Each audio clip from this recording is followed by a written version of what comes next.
my name is Chrissy Clements. Everyone watches accesstv.org.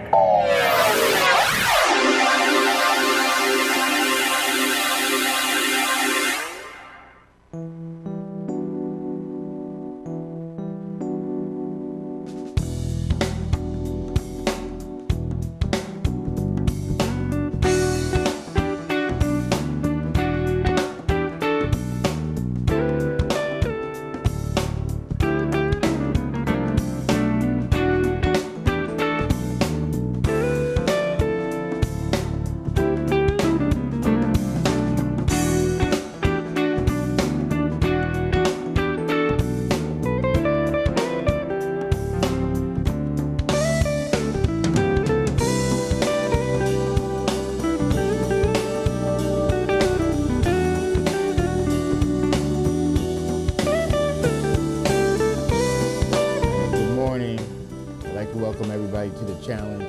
Today we're going to talk about historically black colleges and universities and the educational process. Important to us on the challenge is education. That is one of the key ingredients to success in the United States. Especially for African Americans, we do need that education to forward our lives. Just a few things about historically black colleges and universities. Right now, operating in the United States, there is about 105 historically black colleges and universities. The majority of them came out of, or just after the Civil War. There was an act, why we have a lot of colleges in the United States, the Morrill Act, that was passed in 1862, and that provided land grants for college. But at the time, in the South, or the southern states, or former slave states, they didn't allow blacks or African Americans to attend those schools. So in 1890, the second Morrill Act was enacted, and as a result, separate monies were given to African Americans, or at the time Negroes, so they can start their own colleges. And out of that was born the HBCU. And like I said, about 105 exist now. And within the HBCU system, you can get a doctorate. There is about 27 doctoral programs, about 83 bachelorette programs, 52 or so graduate programs, master's programs, and about 38 associate degree programs that can be obtained at HBCUs. The majority of them are in the South. There are a few. Pennsylvania has Lincoln University, Michigan has HBCU, Kansas, but other than that, the majority of them are in the South. So today we have a former student of a HBCU and also a current graduate. So we're going to get into the educational thing, which I love to discuss, and we love to encourage people out there that may be watching to get involved in something. One of my favorite sayings is do something. So education is important. We're going to get right into it. We have Fionna Williams. How you doing, Fionna? I'm doing good. All right. So, you know, our topic today is historically black colleges and universities, something that you experienced. So I'll just start by asking, what school did you go to?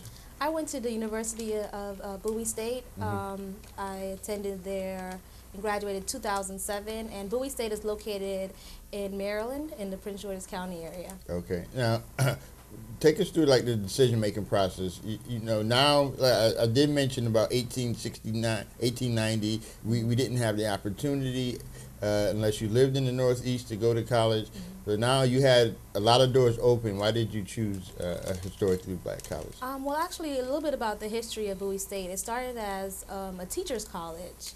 Founded 1865. We've been all the way alive. That's one of the sayings students always say. But I chose to go to HBCU to get that African American experience, to integrate into the culture.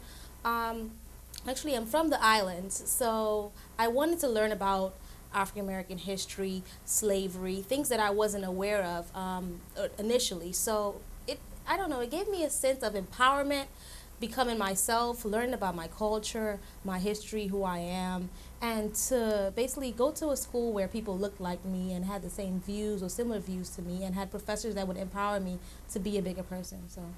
All right. Now, you said that people that look like you, now growing up, what kind of neighborhood did you grow up in? Was it a mixed or or African American, or? Well, I grew up in Prince George's County, which is one of the richest counties filled with African Americans, one of the richest African American counties. So I was surrounded throughout from elementary school all the way up to college with people that looked just like me. There were some minorities, but since it's such a melting pot, Right. people took on the culture of the black people. So whether they were Asian, white, they act like just like us. They had the urban, type of feel to it. So I wanted to go to a school that still had that type of feel to it, where I could be myself. And Bowie State is also a small university. I didn't want to go to a predominantly white university where I was just going to be a number, where Right. I was just going to be, okay, A, B, C, and not have that personal experience with my professor. So. Right. So I would suspect now. So all the professors, were they of color? And is African American the predominant race? Were there any Hispanics at Bowie State, or? Yes, the majority of the professors are African American.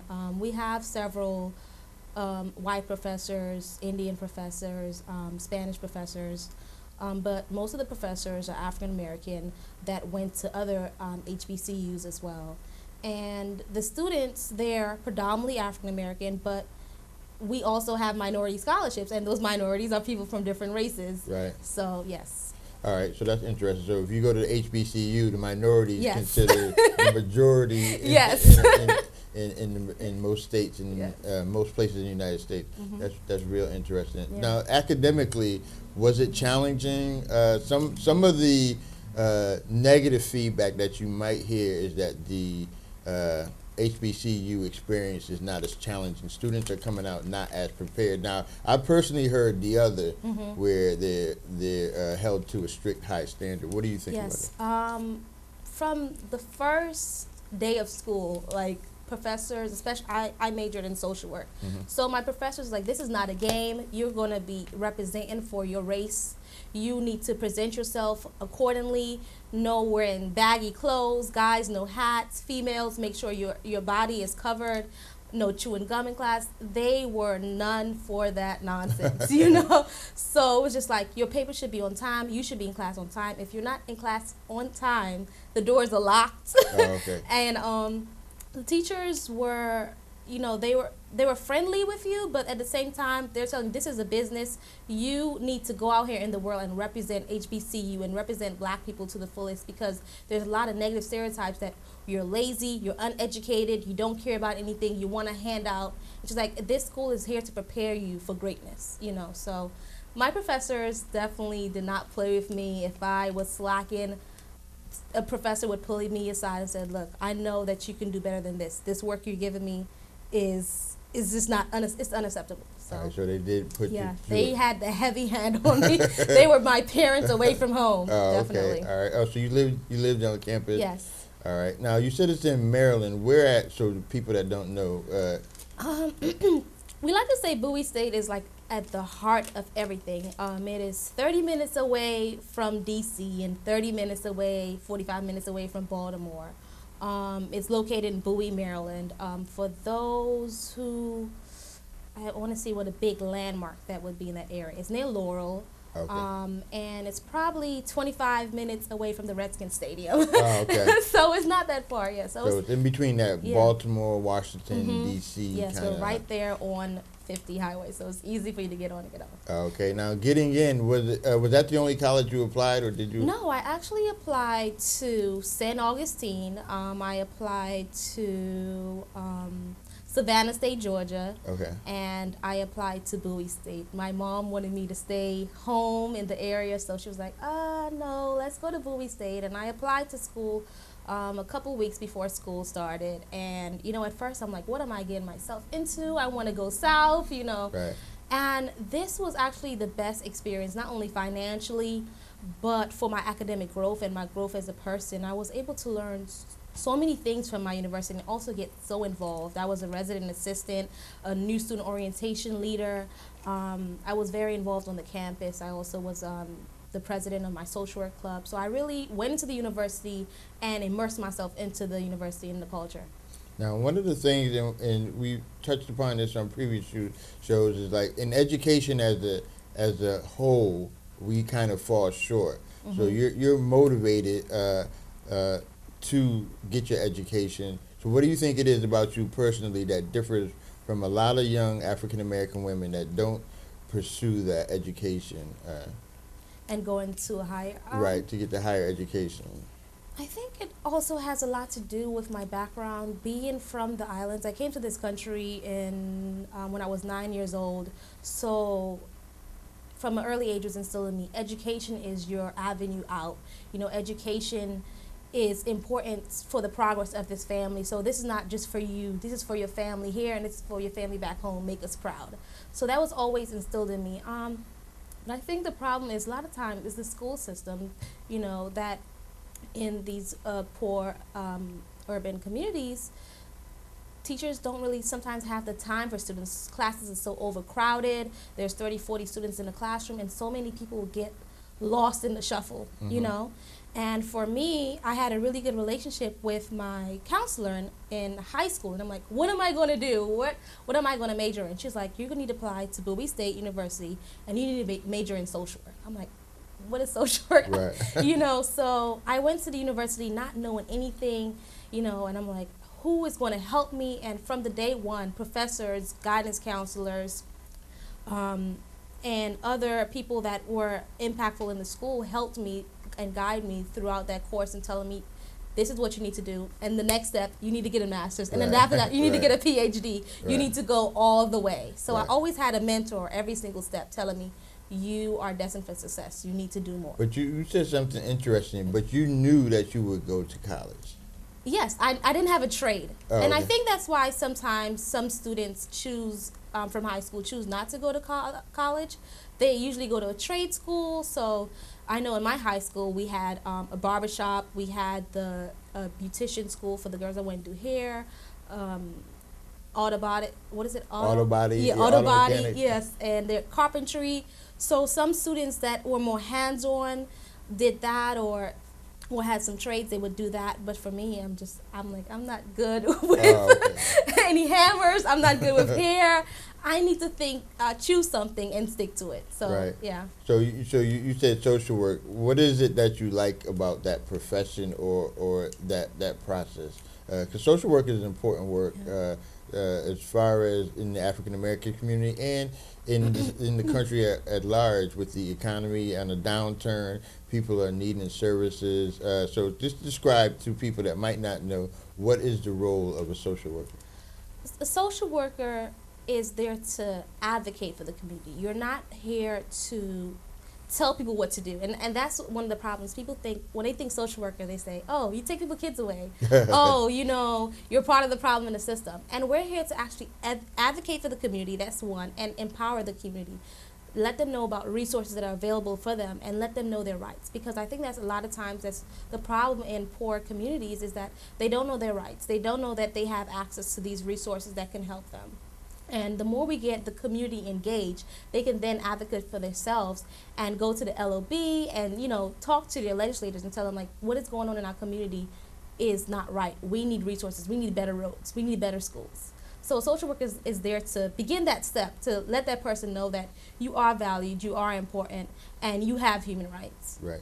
So now, one of the things is you did mention, well, we know you are from the pre-interview that you're a graduate student at University of Connecticut. So you transitioned from a historically black college to University of Connecticut, which is one of the top social work schools in the country.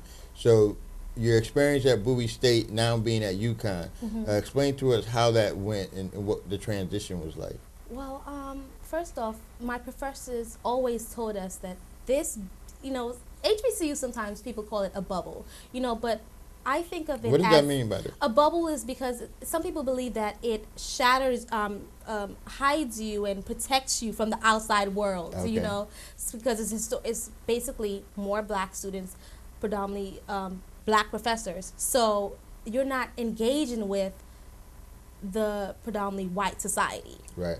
So they say, you know, they really protect you from the outside environment to build you up, to prepare you for the outside world. Right. So I knew that I could not stay within my HBCU forever. You know, I knew that I had to broaden my perspective, get to know people from different cultures, different races, and learn about their backgrounds and know what shaped them to be the person they are today. So I knew that I needed to go to a predominantly white school and, you know, step out of my comfort zone. I'm like, my HBC prepared me. Now the next step is to get out there in the outside world, because I'm not going to be working with only African Americans or another Latino, like another minority like Latinos. Right. So. All right, So I wanted to step out of my comfort zone. So the preparation was good, and this I don't want going a little bit back to the HBCU. Now, one of the things initially you had mentioned about the cultural piece being in the HBCU. What do you think differently occurred? Because coming from a high school, do you think that there was a great emphasis, or was there a great emphasis on African American history? How about that part of the learning experience? Yes, that was mind opening and shattering. I did not know my history. You know, I thought I did, but you know, when I look back on it on high school, all I was learning, as one of my professors would say, is his story, you know? And I'm like, what is his story? Is basically learn about the white man's story. Right. Learn about, you know, the British fighting the United States and those type of wars. And whenever it was about slavery, it was like, okay, 1 million slaves died, you know, and slaves were used to build the economy. The end. You know, Native Americans, you know, helped us. Then we had Thanksgiving. The end. Right. You know, it was just half stories. Right. And I did not appreciate my culture, and that's one of the things that I realized, that when you don't know your culture, you begin to internalize and that oppression, Right. and you begin to devalue yourself and not know your worth and have a loss of identity. Right. And because of my HBCU, I was able to learn so much about the African American history and learn more than just, you know, Rosa Parks, you know, Harriet Tubman and Martin Luther King, learning that there are more leaders out there, you know, learning about people like Ben Carson and, you know, the things that he did and how he came from a single parent household, but yet he still succeeded. Right. So just learning about things like that, I'm just like, wow, we are an amazing race, you know? Right. So, and I think that was just important for me because, you know, so many times different people tell you that, you know, you're not anything or you're less than, or when you look at the TV, all you see is an image that doesn't look nothing like you. You see a white woman or, you know, a woman from a different group, you know, with, you know, long flowing hair and everything. And you're just like, I need to be just like that. Right. And when, you know, HBCU told me that there's nothing wrong with me. Right. I'm powerful, I'm beautiful, and I represent an amazing race of people. Right. So that's interesting because geographically, being in Maryland, and people should know, but they might not know. Maryland is kind of like the beginning of the South, some would say. It's right north of D.C., so once you get beyond D.C., you're definitely considered in the South. Were there students that came from all over the country, or the majority from that area or region, or were a lot of students from the North? Because I grew up in the North, and you touched upon some things, and you're right, a lot of my African-American history was self-taught or from connecting with other people, so that is lacking. Even in Hartford, it's a predominantly black city, and the historical content that these students get is not, I don't want to say accurate, it's just not enough. So were there students from the Northeast that? Yeah, there were students from all over, and we even have international students. So from countries like Nigeria, from Sudan, what are some other countries that they were from? Most of the students, the African students, are from Nigeria that come to our school. But we had students from all over, but we had students from New York, New Jersey, and I'm like, where did you find Bowie State? Out of all the schools, where did you find this small HBCU? But Bowie State, one of the things they do is, you know, they go around to different high schools, and, you know, they recruit students. And there were students from ATL, Georgia, you know, all over, you name it, people find. I had some people from Kansas. I'm like, where did you find Bowie State? So from all over, people came to this small university, and it just we intertwined, and we're just so connected to each other. All right. A beautiful little family. All right, so you're a proud Bowie State alumni.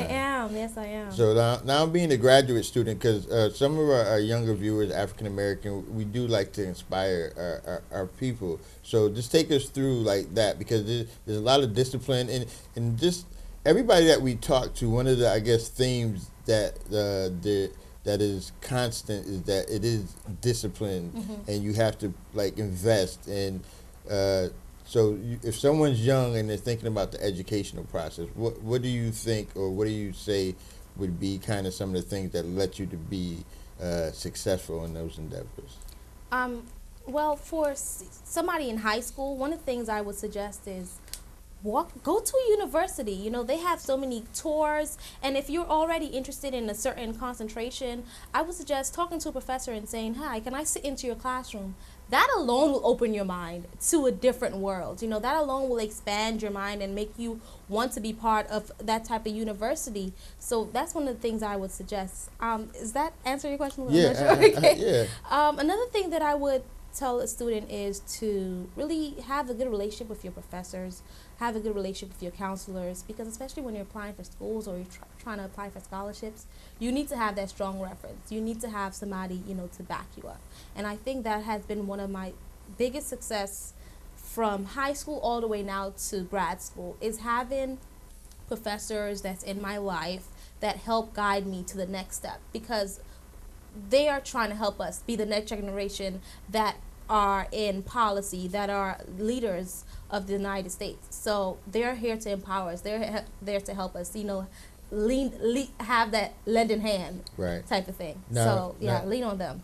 So you get your undergrad or bachelor's degree at Bowie State. Now you're in the graduate degree program. So how did that happen? Because a lot of people get their bachelor's, and they say, I'm gonna go on into the work field. But you made a decision to continue in your education. And so what was that process like in that decision for yourself? Well, it was my professors, my African American female professors, saying that your social work degree does not mean nothing. Well, after all of this, like, get your degree, then they tell you it's not enough. Yeah, it was like, this doesn't mean anything until you have a master's and a doctorate. Oh, okay. They said you need to go to the next step. And amazing thing is, the dean of the University of Connecticut is actually a graduate from Bowie State University. Okay. So how about that? And actually, University of Connecticut came to Bowie State, and they presented themselves to us and told us about the university and how they offer minority scholarships. And I'm like, I've never heard of this school before. Oh, you never heard of UConn? I never heard of UConn. I never really heard about the big, you know, predominantly white universities, or, you know, these big names and everything, like UConn. I'm like, what is this? But so when I would tell people, like, yeah, I'm applying to UConn, they're like, UConn? You got into UConn? I'm like, yeah, what you mean? I'm not good enough to get into UConn. But oops, sorry. So I applied to that school. That was the only school I applied for. I'm like, I know I'm going to get into the school. I'm destined to get into this school, and I just did it and just ran. And then, so Bowie, Connecticut is not far from Maryland, but it's far enough. So that experience, because it does take a lot of courage.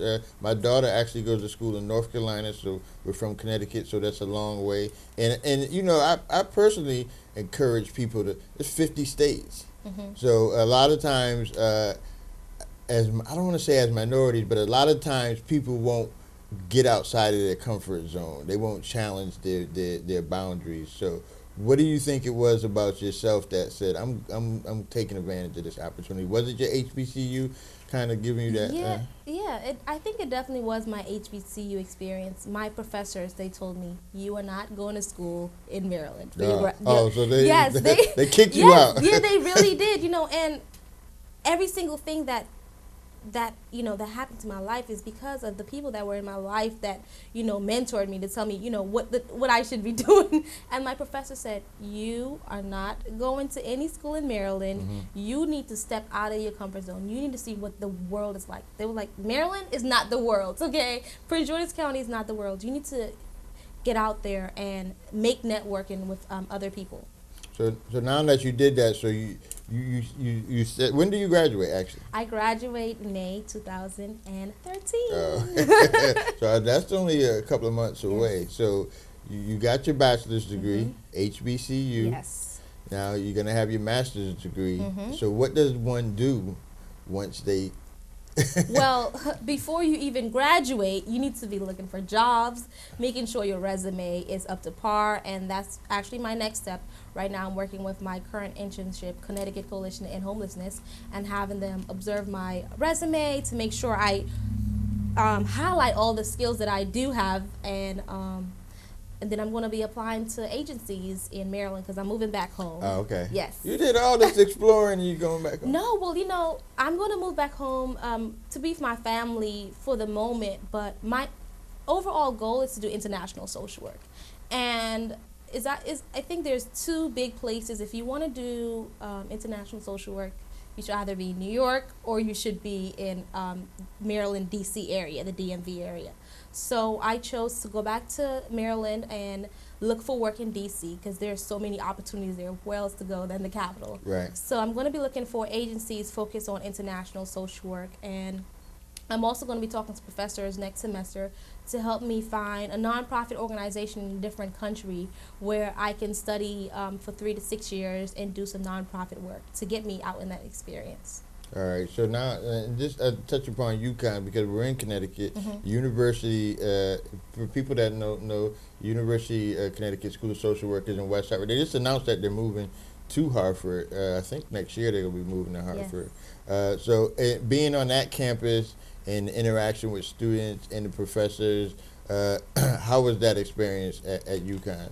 As a whole? Yeah, it has been an amazing experience. When I first came to the university, I did not know what to expect. But this has been a real family, a diverse family, people from all over the country, all over the world, from Nepal, from South Africa, you name it, people are from, and we are a really diverse melting pot. And I'm definitely going to miss that campus because I know for me, I take a lot of international studies classes, and during our 9 to 5 class, we would have lunch outside on the grass and just sit around. So I'm going to miss the scenery of UConn, the UConn Greater Hartford campus. So I'm kind of bummed, for lack of better words, I'm kind of bummed that we're going to be moving downtown because one, it's going to be hard for students to find parking, right, and we're going to be stuck in a building all day. Yes, we are.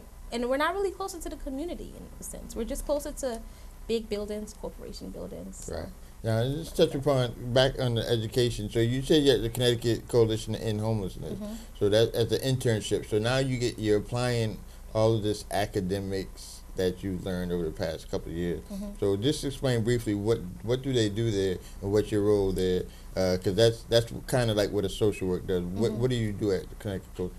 Well, the Connecticut Coalition to End Homelessness, I'm a community organizer. That's my role. And now, just explain, because our president was a community organizer. Yes, he was. Community organizing, as I was saying, like social work, is about advocating for the people, also working within the community. It's more. There's grassroots organizing, locality organizing. And some people have the Solinsky approach, where it's all radical social workers and fighting for the cause. And if anybody wondering, okay, what does community organizing visually look like? Movements, the civil rights movements, Occupy Wall Street, Occupy Hartford. So community organizers, we step into that role and help facilitate those type of movements. Okay. We're part of that. So the Connecticut Coalition to End Homelessness. Yes. I've heard of them. Sometimes they do make the news. So what are you guys doing down there? Well, one of the biggest projects I did when I was there was working to set up a rapid rehousing fact sheet for the legislators and going to the LOB and just giving these handouts to them and telling them about the facts about what rapid housing is, what the purpose is for rental assistance program, do a lot of abbreviations.